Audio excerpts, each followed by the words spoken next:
नमस्ते, जय माता दी। मैं अपने चैनल सोना मोदी लोकगीत नेहा मोदी लोकगीत गाँव पे आप लोग का स्वागत करती हूँ। एक छोटा सा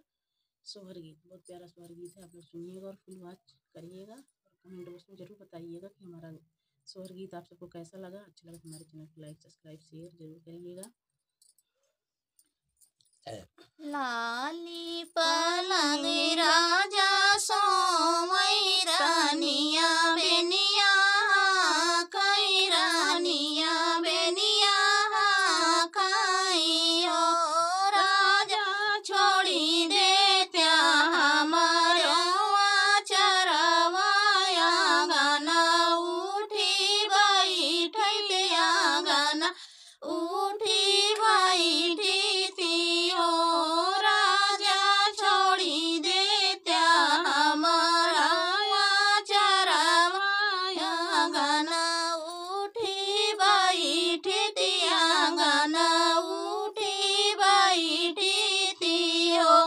की तोरी सासू बोला मई की तोरी नाना दिया तई तो रीना ना दिया हो रनिया की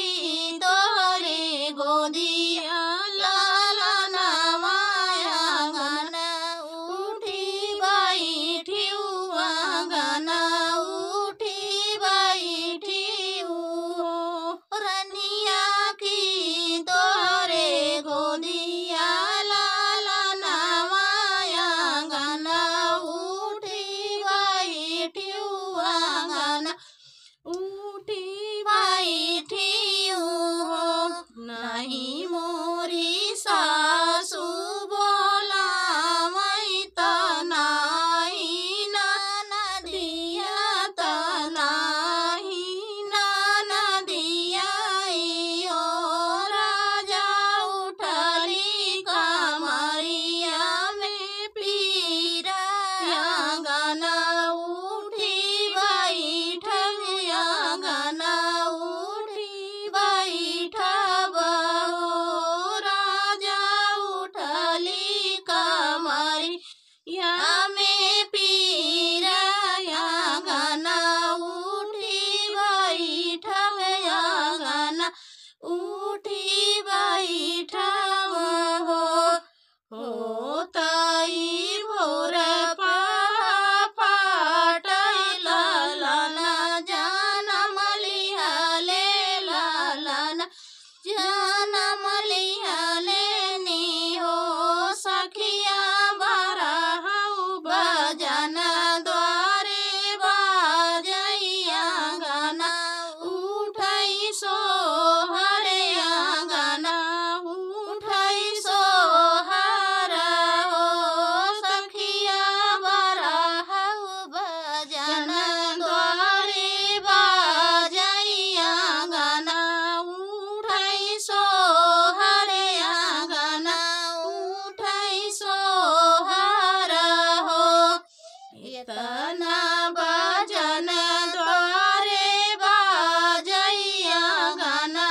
उठै सोहरिया गाना उठै सोहर हो बहिनी गोरा पिया सोवैया जगाए नाही जगाए नाही जगाई बहिनी गोरा पिया सोवैया जगाए नाही जगाए नाही जगाई हो अरे अरे मचिया बैठाओ कर ढोलिया पीटाई ढोलक ढोलिया पीटाई तेज तेज ढोलिया बजामो तेज तेज ढोलिया बजाओ भैया तेज ढोलिया बाजई बहुराहू हमारे जागई बहुराहू हमारे जागई हो अखिया मी जत पियवा उठले सौरी में फाटी परई सौरी में फाटी परई हो रनिया कमाना भीतर भाई चोरिया कवन काऊ लई गए कवन काऊ लई गए हो रनिया कवन भीतर चोरिया भाई काऊ काऊ लई गए हो सबक जवानिया बोलायु ढोलक बजवायु ढोलक बजवायु हो रनिया मकत नाही बतायु तकाऊ काऊ लई गए हो रनिया मकत नाही बतायु तकाऊ काऊ लई गए हो। ऐसे